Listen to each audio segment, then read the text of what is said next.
Inspection par courant de Foucault par Antoine Doyon.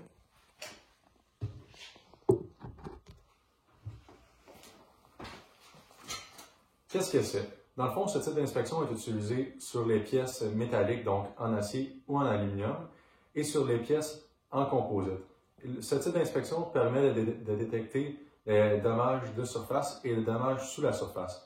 Par exemple, on peut détecter de la corrosion entre deux tôles ou même des micro-fissures causées par la fatigue des matériaux.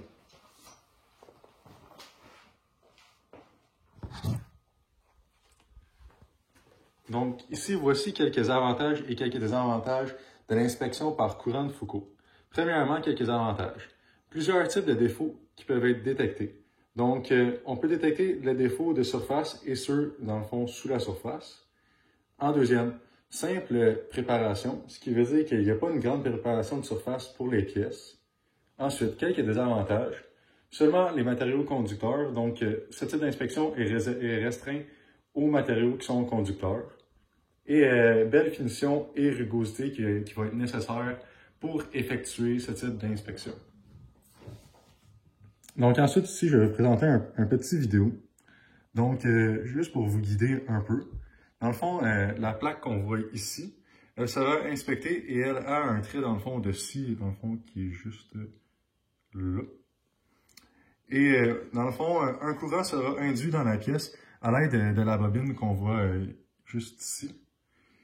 Et dans le fond, le courant sera induit dans la pièce à l'aide de la bobine par induction électromagnétique pour détecter, dans le fond, le trait d'ici. Et avec l'indicateur de gauche, qu'on peut voir juste ici, on peut lire, dans le fond, le courant qui va être induit dans la pièce. Lorsque la bobine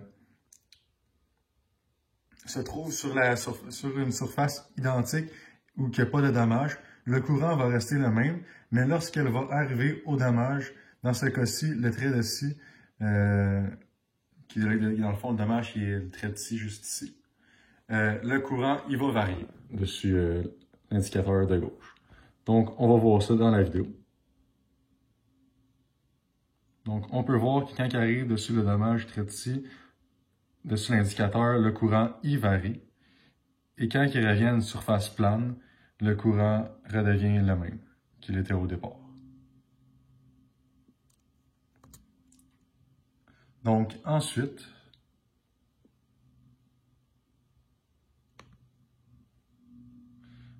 ici, on peut voir qu'on a une pièce, dans le fond, qui est un pédalier de vélo. Et lorsqu'il n'y a pas de dommages, dans le fond, rien ne va varier, dans le fond, sur le graphique qu'on va voir dans la vidéo. Mais lorsqu'il passe, dans le fond, avec la bobine sur le dommage, le graphique va osciller, comme on va voir dans la vidéo. Donc, s'il passe, c'est qu'il n'y a pas de dommage et il n'y a pas d'oscillation qui se passe. Et lorsqu'il va passer sur le dommage, comme qu'on voit ici, ça va faire osciller le graphique dans tous les sens.